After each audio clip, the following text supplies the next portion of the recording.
There are many legends about the Chinese zodiac.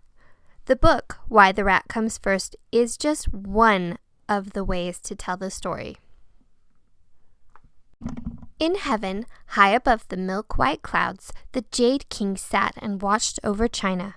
Funny and sad stories about China's animals often reached his ears, but he had never set eyes upon them. Being curious, he decided to invite these creatures to a great feast so he could finally meet them. The Jade King sent the Prime Minister down to earth with his arms full of red invitations for the animal guests. The Prime Minister was used to walking on soft, fluffy clouds, but not on hard, rocky ground. He tripped on a stone, fell to the dirt, and dropped his invitations. As he crawled about to gather them together, a gust of wind lifted them up and sent them soaring away. Sadly, the Prime Minister returned to heaven. "It doesn't matter," consoled the Jade King. "Whoever receives my invitations shall be welcomed through our door. Perhaps it is better that the wind does the traveling and saves you the trouble." The invitations read, "Calling upon China's wondrous beasts. You are invited to dine at the Jade King's feast." After the cold winter nights had passed and before the warmest spring days had arrived, the food was cooked, the lanterns were hung, and the great feast was ready. "Imagine," thought the Jade King, "I am finally going to meet the thousands of animals that soar through the sky, walk on the land, and swim through the sea." Then the Jade King sat down to wait. "My king," announced the Prime Minister, "your guests have arrived." And he opened the doors to let the animals in.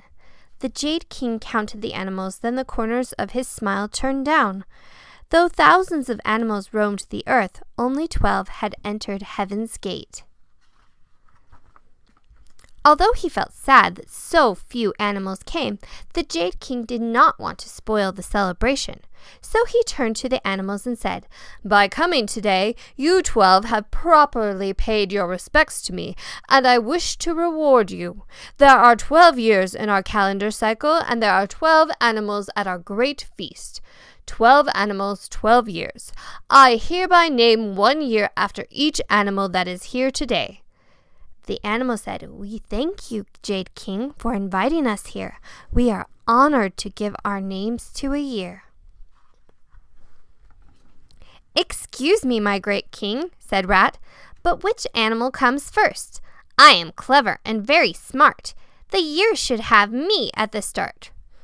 "Excuse me, King of 1,000 years," said Ox, "but I am mighty and very strong. Starting with me could not be wrong." "Clever and smart, mighty and strong," thought the Jade King. He turned to the other animals. Which should come first? The animals began to argue. "Clever Rat uses his brain. When Ox tries to think, it gives him a pain.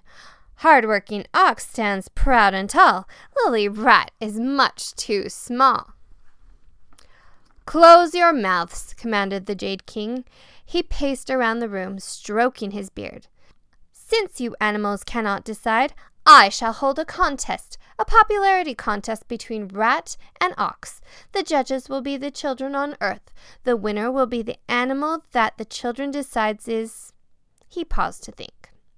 "The most special," he finally announced. The animals nodded their heads in agreement. The Jade King told his Prime Minister to take Rat and Ox down to earth to a village courtyard where children were playing. Ox trotted up to the children and strolled comfortably around them.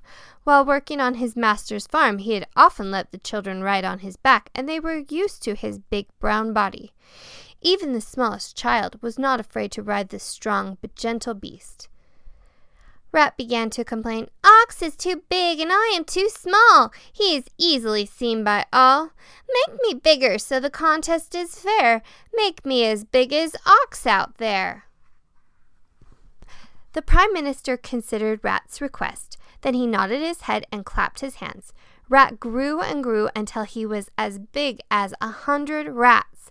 Delighted, he ran into the courtyard to join Ox.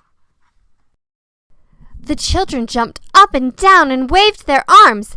"Ooh, such a huge rat! Hi-ya! Look, look, look! It's a great big rat!" The children forgot all about Ox. A few minutes later, the Prime Minister walked into the courtyard and told the children, "The Jade King is having a contest. He wants to know which animal you think is the most special, rat or ox." "The rat! The rat! I've never seen a rat as big as that." It's true, I saw it too." Did you see? That rat was big as me." The Prime Minister wrote down the children's words. Then he returned to heaven with rat and ox and reported the day's events to the Jade King. "According to your report," said the Jade King, "the children have chosen rat, although he was somewhat big." The Jade King smiled to himself. "I hereby proclaim that rat is the winner. Rat, you will lead the first year. Furthermore, all children born this year and every year of the rat will be as clever as you were today. Let us now celebrate." The Jade King took the animals, led by Rat, into the decorated banquet hall. Surrounded by plates of delicious food, the animals raised their cup and wished each other and the Jade King good health, long life, and happiness. The end. You have been listening to Why Rat Comes First, a story of the Chinese Zodiac. There are other legends of the Chinese Zodiac. In one legend, the Jade Emperor holds a race, and the rat tricks the ox into letting him ride on his back to cross a river. When they get to the other side, the rat jumps off and becomes the first one to cross the finish line. And in that story, that is the reason the rat comes first.